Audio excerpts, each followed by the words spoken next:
Bien-aimés dans le Seigneur, je vous salue dans le précieux nom de notre Seigneur Jésus-Christ.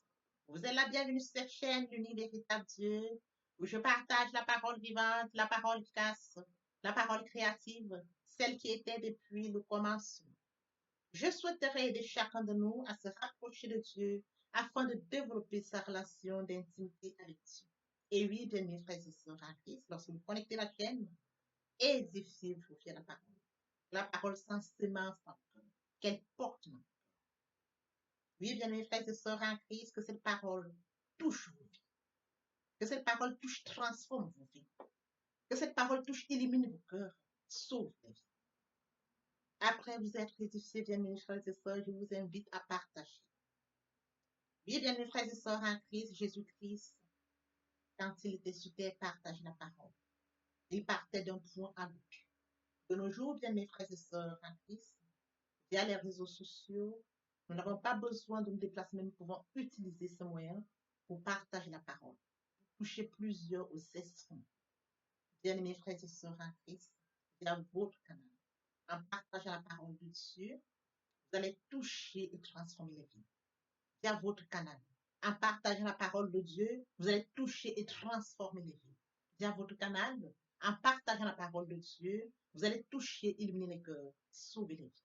Voyez-vous, bien-aimés frères et sœurs en Christ, de la sorte, il n'y aurait pas seulement plus de joie pour un seul pécheur. Nous allons inonder le ciel de joie et encore de joie. Merci, Seigneur. Je vous invite bien évidemment à vous abonner. À vous abonner vous permettra, bien aimés frères et sœurs en Christ, de vous édifier via les enseignements que vous allez recevoir. Vous abonner vous permettra également de grandir spirituellement. Vous abonner vous permettra, bien aimés frères et sœurs en Christ, de garder une relation d'intimité. Il est écrit dans la parole de Dieu, si vous m'aimez, gardez mes commandements. Et les commandements de Dieu ne sont pas pénibles. Les commandements de Dieu ne sont pas infâmes. Dieu nous a aimés avant que nous soyons conçus. Il est écrit dans la parole de Dieu, Maître, quel est le plus grand commandement? Tu aimeras l'éternel, ton Dieu, de tout ton cœur, de toute ton âme, de toute ta pensée. C'est le premier, c'est le plus grand commandement.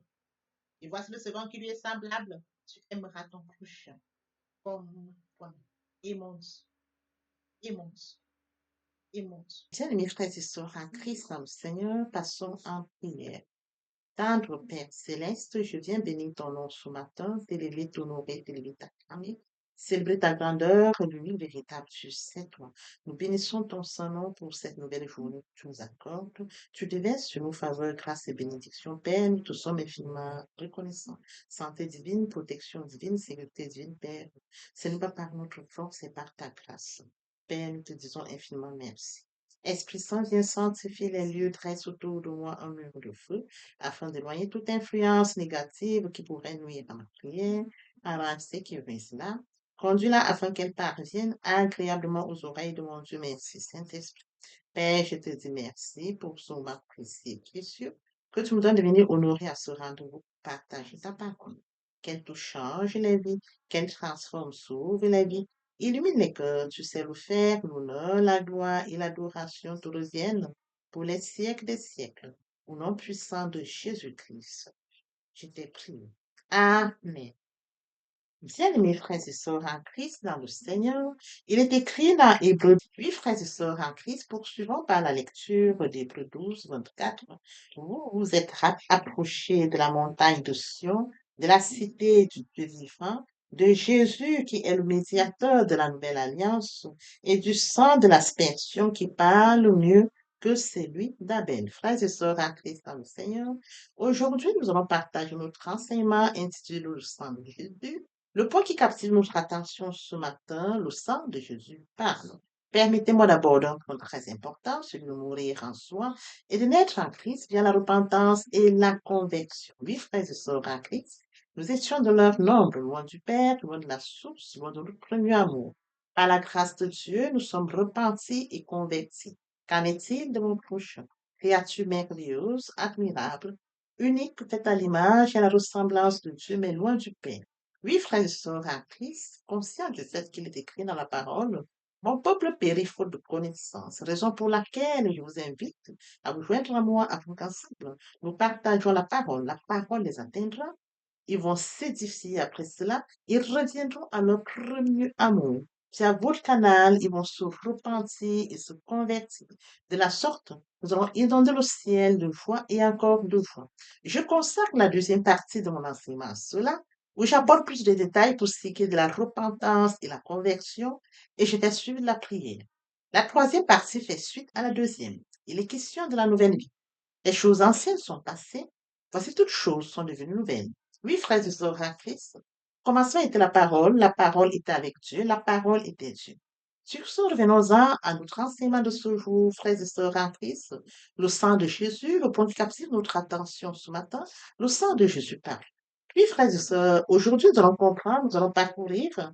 Aujourd'hui, frères et sœurs en Christ, oui, frères et sœurs en Christ, oui, frères et sœurs en Christ, aujourd'hui nous partageons notre enseignement intitulé Le sang de Jésus, le point qui captive notre attention ce matin. Le sang de Jésus parle. Alors nous allons l'aborder et de comprendre comment le sang de Jésus parle. Oui, frères et sœurs en Christ, lorsque nous nous rendons à l'hôpital pour un checking ou alors pour un bilan de santé, nous avons des prises de sang. Ces prises de sang, oui, frères et sœurs en Christ, permettent, n'est-ce pas, de comprendre ce qu'il en est de notre bilan de santé. C'est de comprendre que notre sang parle. Puis, frères et sœurs en Christ, quand un médecin prend le sang sur nous, le sang de Jésus parle aussi. Oui, frères et sœurs en Christ, la prise de sang que nous avons subie à l'hôpital va apporter des informations. Des informations quant à notre bilan de santé. Et oui, frères et sœurs en Christ, notre sang parle. Mais au regard du sang de Jésus-Christ, le sang de Jésus parle plus que tout autre sang. Raison pour laquelle, frères et sœurs en Christ, comme je l'ai lu au début de notre enseignement de ce jour, comme je l'ai lu, vous vous êtes rapprochés de la montagne de Sion, de la cité du Dieu vivant, de Jésus qui est le médiateur de la nouvelle alliance et du sang de l'aspersion qui parle mieux que celui d'Abel. Frères et sœurs en Christ, revenons donc à l'histoire d'Abel dans la Bible. Oui, frères et sœurs en Christ, il est question de comprendre qu'il y a deux frères, Abel et Caïn, comme mentionné dans Genèse 4, 5. L'Éternel porta un regard favorable sur Abel et sur son offrande, mais il ne porta pas un regard favorable sur Caïn et sur son offrande. Caïn fut très irrité et son visage fut abattu. Caïn ne pouvait pas supporter que Dieu bénisse l'offrande de son frère. Son frère a offert une offrande, pardon, à Dieu. Oui, frères et sœurs en Christ, il a offert une offrande de cœur à Dieu. Dieu a agréé l'offrande d'Abel. Oui, frères et sœurs en Christ, Caïn, son frère, n'a pas supporté parce que Dieu avait agréé l'offrande d'Abel. Il a donc tué son frère Abel. Oui, frères et sœurs, Caïn tue son frère Abel et le sang d'Abel va parler. Le sang d'Abel va parler, il va monter et Dieu va demander à Caïn, où est c'est ton frère? Voyez-vous? C'est de faire comprendre que le sang parle. Mais ce matin, il est question de comprendre du sang de Jésus. Ce sang précieux, ce sang qui a coulé pour nous, ce sang qui parle encore plus fort que tout autre sang. Frères et sœurs en Christ, frères et sœurs en Christ dans le Seigneur. Genèse 4, 8, 10. Caïn adressa la parole à son frère Abel. Mais comme ils étaient dans les champs, Caïn se jeta sur son frère Abel et le tua. L'Éternel dit Caïn, où est passé ton frère Abel? Il répondit, je ne sais pas. Suis-je le gardien de mon frère? Et Dieu dit, qu'as-tu fait? Le sang de ton frère crie de la terre jusqu'à moi. Après lecture de ceci, il est question de comprendre que, frères et sœurs, l'offrande d'Abel a été agréée, mais Caïn s'est irrité au point de se venger. Il a tué son frère. Mais il oublie que, en tuant son frère, le sang de son frère a crié. Mentionné ici, la voix du sang de ton frère crie de la terre jusqu'à moi. C'est l'Éternel qui lui demande, où est passé ton frère? Où est ton frère est? Mes frères et sœurs en Christ, voyez-vous Caïn, la réponse qu'il apporte, où est ton frère Abel? Il répondit, je ne sais pas, suis-je le gardien de mon frère? Voyez-vous, frères et sœurs, il sait qu'il a tué son frère. Il sait que son frère n'est plus vivant. Alors quand l'Éternel lui demande, il répond à l'Éternel par une question. Est-ce qu'il est le gardien de son frère? Et Dieu lui répond donc, oui, justement, qu'as-tu fait? Qu'as-tu fait? Mais je voudrais que tu saches que le sang de ton frère est monté, crie de la terre jusqu'à moi. Frères et sœurs, les sangs, il y a le sang qui crie. Le sang d'Abel crie. Le sang des créatures précieuses sur terre crie. Mais aujourd'hui, notre but est de comprendre que le sang de Jésus-Christ crie plus que tout autre sang. Voyez-vous, le but de notre enseignement d'aujourd'hui, c'est de comprendre que le sang qui a coulé à Golgotha, le sang que Dieu, c'est-à-dire son fils Jésus-Christ, est mort à Golgotha pour nous. Celui-là qui n'était pas péché, on l'a fait devenir péché. Son sang jusqu'à aujourd'hui, le sang de Jésus-Christ, le sang de Jésus parle. Oui, frères et sœurs en Christ, le sang d'Abel criait à Dieu. Comment est-ce que le sang d'Abel criait à Dieu? Le sang d'Abel criait vengeance, il criait justice, il criait punition, justement parce que son frère l'a tué. Oui, frères et sœurs, mais la parole de Dieu dit que le sang de Jésus parle mieux que celui d'Abel. Parce que le cas d'ici, c'est entre deux frères. Le sang de l'un, celui qui a été éliminé, son sang crie vengeance, il crie justice. Son sang crie punition. Parce que justement, frères et sœurs en Christ, son frère l'a éliminé. Alors, pour le sang de Jésus-Christ, il va crier mieux que cela. Il va crier plus que cela. Voyez-vous, on ne pourrait pas comparer cela. Mais le sang de Christ couvre l'humanité. Dieu a tant aimé le monde qu'il a donné son Fils unique, unique, afin que quiconque croise en lui ne périsse point, mais qu'il ait la vie éternelle. Donc le sang de Jésus couvre toute l'humanité. Alors oui, frères et sœurs en Christ, suivons toujours dans la même lancée notre enseignement de ce jour, le 5 Romains 8, à partir du verset 34, là, il est écrit. Il est condamnera. Christ est mort, bien plus, il est ressuscité. Il siège à la droite de Dieu. Il intercède pour nous. Voyez-vous, il est mort à la croix de Golgotha. Il intercède pour nous, frères et sœurs en Christ. Dans Jean 6, 54, celui qui mange ma chair et qui boit mon sang a la vie éternelle. Et je le ressusciterai le dernier jour, car le sang de Jésus est toujours vivant. Le sang de Jésus est toujours vivant, c'est un sang qui crie. Oui, frères et sœurs en Christ, lorsque nous parlons du mange le sang, le corps de Christ, mange ma chair et qui boit mon sang à la vie éternelle. Frères et sœurs en Christ, une recommandation que Christ nous donne après la mort de Christ, frères et sœurs en Christ, quand nous acceptons Jésus comme Seigneur et Sauveur, nous actons la foi. Et oui, frères et sœurs en Christ, il y a la Sainte Seine. Nous allons manger le corps de Christ et boire son sang. Et oui, frères et sœurs en Christ, comme mentionné ici, celui qui mange ma chair et qui boit mon sang a la vie éternelle et je le ressusciterai le dernier jour, car le sang de Jésus est toujours vivant. C'est un sang, frères et sœurs, qui vit en Christ.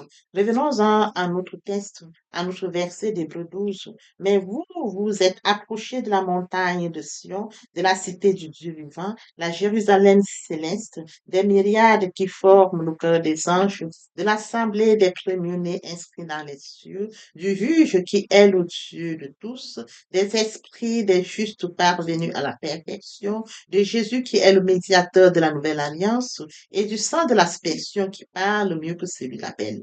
Le sang de Jésus parle mieux que celui d'Abel, comme mentionné dans l'intitulé de ce jour. Oui, frères et sœurs en Christ, il parle mieux que celui d'Abel. Comment est-ce qu'il parle?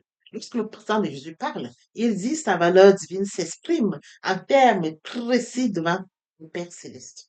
C'est-à-dire que la valeur de ce sang s'exprime devant le roi des rois. Il parle devant le diable. Le sang de Jésus parle devant le diable. Oui, frères et sœurs en Christ, ce sang-là est aussi dans le cœur des rachetés.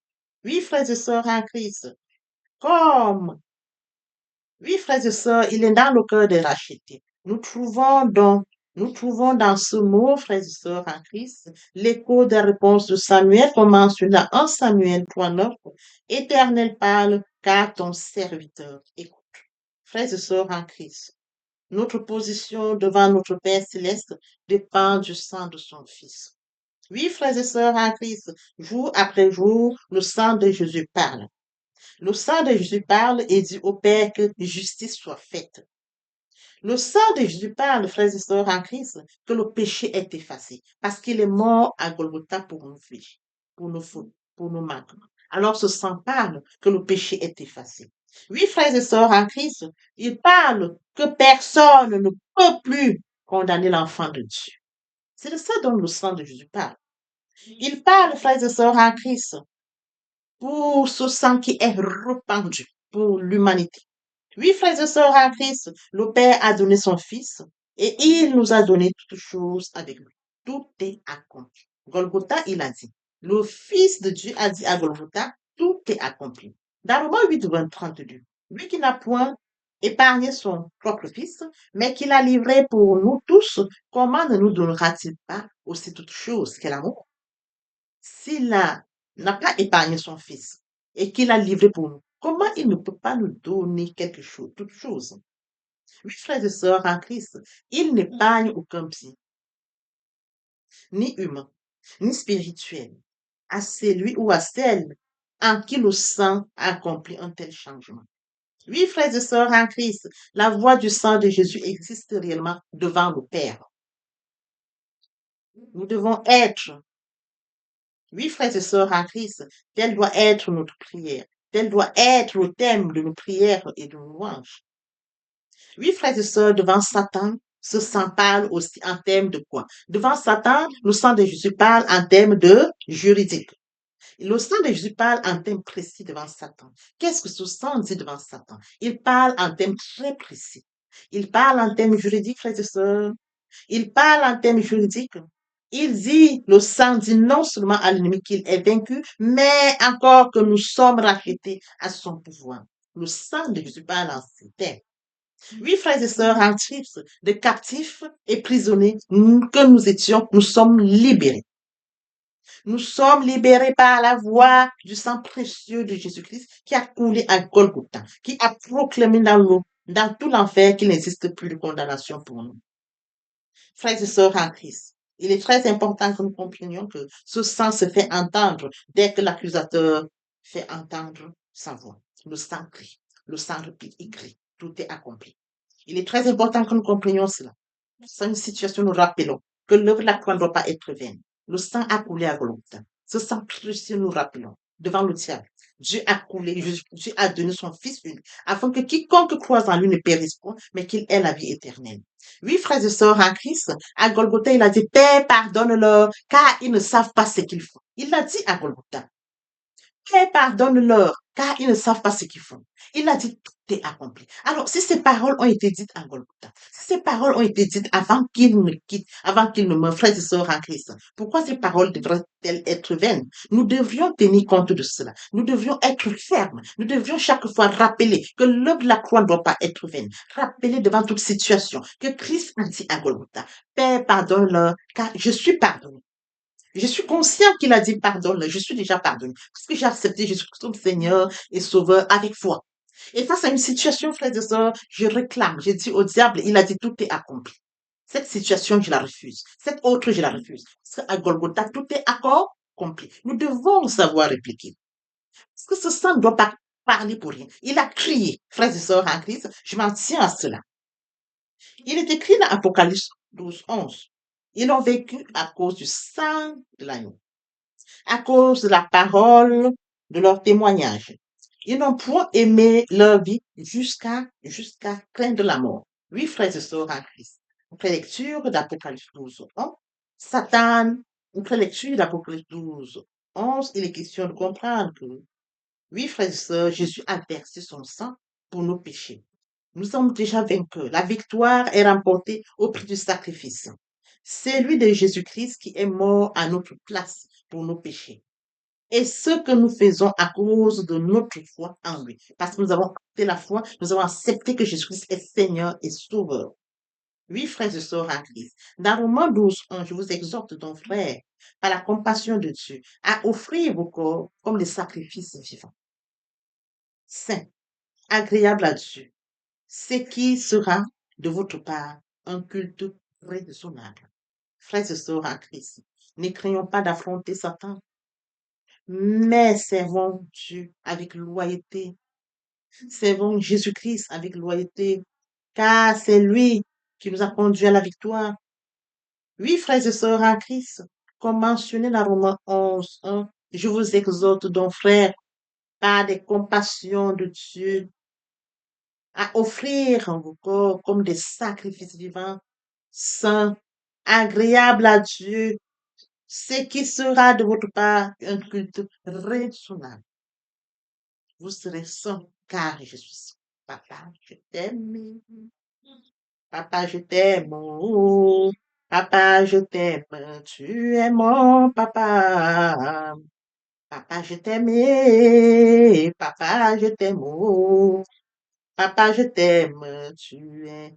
Voici, nous allons poursuivre les deuxième et troisième parties de notre enseignement. Partie riche importante, compléter cette première pour notre édification. Sur ce, je vous présente l'oreille pour la suite. Merci.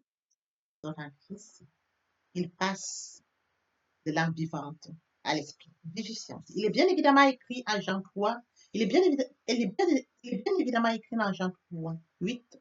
Le vent souffle où il veut et tu entends le bruit, mais tu ne sais d'où il vient, ni où il va. Il en est ainsi de tout homme qui est né de l'esprit. Bien-aimés frères et sœurs en Christ, lorsque le vent souffle, nous ne pouvons pas voir où il va précisément, d'où il vient précisément. Nous ressentons, bien-aimés frères et sœurs en Christ, après lecture de Jean 3, 8, on nous explique brièvement comment, quand nous sommes nés de nouveau, ça se manifeste. C'est une illustration, bien-aimés frères et sœurs en Christ. Il est bien évidemment écrit au début, le vent souffle où il veut. Et on entend son bruit, mais nul ne sait où il va, d'où il vient. C'est de la même manière pour tout homme qui est né en esprit. Tout homme qui accepte Jésus-Christ comme Seigneur. Tout homme qui vient vers le Seigneur Jésus-Christ dit, je t'accepte comme Seigneur et Sauveur. Il se laisse guider par le Seigneur Jésus-Christ. Lorsque vous l'acceptez, bien mes frères et sœurs en Christ, votre vie n'est plus sous votre contrôle. C'est lui qui vous guide. Vous n'avez plus le contrôle de votre vie. Vous sentez qu'on vous conduit comme le vent qui souffle. C'est écrit le vent souffle où il veut. Tu entends le bruit. Quand le Saint-Esprit est en vous, vous sentez, vous le ressentez que l'Esprit Saint est là. Mais c'est lui qui vous conduit. C'est lui qui vous guide. C'est lui qui vous oriente. Le vent souffle où il veut. Et tu entends le bruit, mais tu ne sais d'où il vient, d'où il va. Bien, mes frères et sœurs en Christ, bien, mes frères et sœurs en Christ, après lecture de Jean 3, 8, une illustration nous montre comment quand un homme naît de nouveau, l'homme qui est né de nouveau, se laisse conduire par le Saint-Esprit. C'est l'Esprit Saint qui le conduit. Il ressent la présence du Saint-Esprit. Il sait que le Saint-Esprit est présent en lui. Il n'a plus le contrôle, mais c'est le Saint-Esprit qui le guide. Comme mentionné ici, le vent souffle où il veut. Tu entends le bruit, mais tu ne sais d'où il vient, d'où il va. L'Esprit Saint s'installe. Il prend le contrôle, c'est écrit. Votre corps est le temple du Saint-Esprit. Et oui, bien mes frères et sœurs en Christ, c'est écrit. Votre corps est le temple du Saint-Esprit. L'Esprit Saint habite en vous. Il prend le total contrôle. Il vous guide. Il vous oriente. Il se manifeste en vous. Le Seigneur Jésus-Christ a dit, je ne vous laisserai pas seul. Je vous enverrai le consolateur, l'Esprit Saint. Quand il habite en vous, il a le total contrôle. Il se manifeste. Ce n'est plus vous qui prenez le contrôle, mais c'est le Saint-Esprit qui prend le contrôle. C'est lui qui vous guide. C'est lui qui vous oriente. Oui, bien, mes frères et sœurs, en Christ est assis à la droite du Père. Il intercède en notre faveur. Il ne nous a pas laissés seuls. Le Saint-Esprit qui est en nous prend la suite, prend la relève. Nous comptons les frères et sœurs en Christ, la naissance ainsi de tout homme qui est né en esprit. Poursuivons par la lecture de Acte 26, 8. Quoi nous semble-t-il incroyable que Dieu ressuscite les morts? Oui, bien mes frères et sœurs en Christ, Dieu a ressuscité son Fils Jésus-Christ. Il est ressuscité le troisième jour. Oui, bien mes frères et sœurs en Christ, nous sommes dans la gloire de Christ. Nous allons de gloire en gloire. Christ est mort sur le Golgotha et il est passé de la mort à la vie. Ce passage nous en bénéficions. Avec lui, nous sommes assis à la droite du Père. C'est écrit. Bien, mes frères et sœurs en Christ, nous devons être conscients que Dieu a tant aimé le monde qu'il a donné son Fils unique, afin que quiconque croit crois en lui, ne périsse point, mais qu'il ait la vie éternelle. Oui, bien mes frères et sœurs, lorsque nous acceptons Jésus comme Seigneur et Sauveur, lorsque nous passons par la repentance et la conversion, nous passons à notre vie. Nous changeons le centre de gravité de notre vie. Nous tournons vers notre vie, vers le Seigneur Jésus-Christ. Nous laissons le contrôle de notre vie entre les mains du Seigneur Jésus-Christ. L'Esprit Saint prend le contrôle et se manifeste, tel que mentionné dans Jean 3:8. Le vent souffle où il veut, et tu entends le bruit, mais tu ne sais d'où il vient, ni d'où il va. Il en est ainsi de tout homme qui est né de l'Esprit. Ainsi de tout homme qui est né de l'Esprit. L'herbe sèche, la fleur tombe, mais la parole de Dieu demeure éternelle. Papa, je t'aime. Papa, je t'aime. Oh. Papa, je t'aime. Tu es mon papa. Papa, je t'aime. Papa, je t'aime. Oh. Papa, je t'aime. Tu es mon bien-aimé et mon Dieu. Et mon Dieu. Et mon Dieu. Oui, bien mes frères et sœurs en Christ, le moment est venu pour nous de poursuivre avec les deuxième et troisième parties de notre enseignement. Partie qui vient de compléter cette première pour notre édification. Se repentir, c'est regretter, c'est sans vouloir, c'est pleurer. La repentance est un changement d'attitude, se détourner de son mal pour se tourner vers Dieu. Venez, plaidons, dit le Seigneur, si vos péchés sont comme le cramoisi, ils deviendront blancs comme la neige. S'ils sont comme la poupe, ils deviendront comme la laine. Se convertir, c'est le fait de déplacer le centre de gravité de ma vie ancienne vers mon Dieu. Se convertir, c'est de croire en Jésus-Christ. En un mot, nous pouvons dire que la conversion accompagne la repentance. Lorsque les cœurs se convertissent, le voile est ôté. Or, le Seigneur, c'est l'Esprit. Là où est l'Esprit du Seigneur, là est la liberté. Pour toutes les personnes qui ne se sont pas encore engagées à suivre le Seigneur, pour ceux qui se sont engagés, et qui auraient,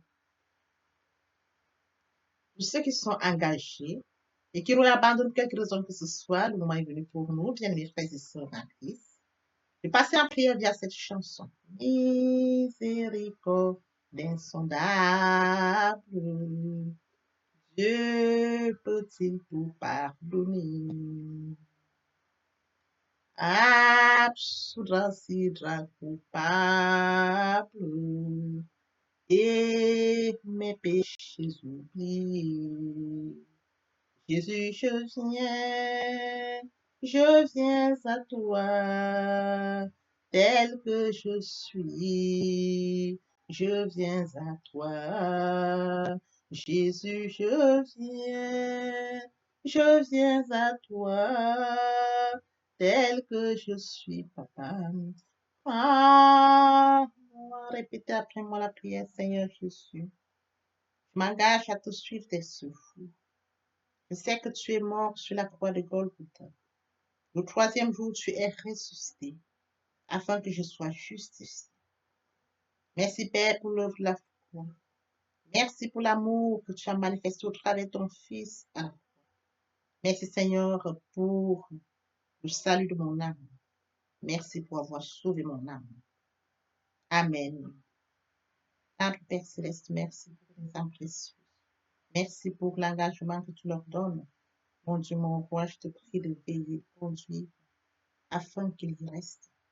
Dieu qui sait faire, qui peut faire, je laisse entre tes mains. L'honneur, la gloire, l'adoration te reviennent pour les siècles des siècles. Au nom puissant de Jésus-Christ, je t'ai prié. Amen.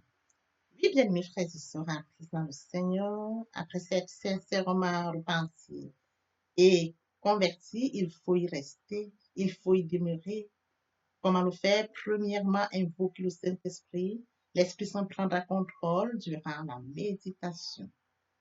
Poursuivra la lecture du verset ou du texte qui servira d'appui durant la méditation. Matthieu 4:4, l'homme ne vivra pas seulement de pain, mais de toute parole qui sort de la bouche de l'Éternel. Méditer la parole, c'est l'approfondir, c'est la mûrir, c'est aller en réflexion profonde. Ce livre de la loi ne s'éloigne point de toi. Médite le jour et nuit Que ce livre, la loi, ne sera un point de toi. Médite-le jour et nuit. C'est alors que tu auras du succès dans tes entreprises. C'est alors que tu réussiras. Suivra la réception, bien-aimé, lorsque nous donnons. Oui, bien-aimés, frères et sœurs, suivra la réception, on ne donne que ce qu'on reçoit. Lorsqu'on plante une graine, on s'attend à la récolte. En louange la parole, en adoration la parole, en jeûne et prière la parole, déclarer la parole au moment opportun. Nous observons tout ça. Et oui, bien, mes frères et sœurs en Christ, après avoir médité la parole, nous devons recevoir la parole. Recevoir la parole via la foi. La foi est une ferme assurance des choses qu'on espère, une démonstration de celles qu'on ne voit pas. La foi vient de ce qu'on entend. Ce qu'on entend vient de la parole de Dieu, de par conséquent. La foi vient de la parole de Dieu. Recevoir la parole via l'obéissance. L'obéissance veut mieux que le sacrifice. Et l'observation de sa parole veut mieux que la rébellion. Après cela, bien aimé, il faut mettre en pratique la parole. On donne tout ce qu'on reçoit. Et oui, bien mes frères et sœurs en Christ, lorsqu'on plante une graine, on s'attend à la récolter. Et oui, bien mes frères et sœurs en Christ, lorsque nous plantons, nous attendons une récolte. En louange la parole, l'adoration la parole. Et oui, bien mes frères et sœurs en Christ, en louange la parole, à l'adoration la parole, en jeûne et prière la parole, déclarer la parole au moment opportun. Nous observons toutes ces étapes, nous pouvons que nous allons grandir spirituellement, tout en gardant une relation d'intimité avec Dieu. Que l'Éternel Dieu vous bénisse ainsi vos familles respectives. À très bientôt. Amen.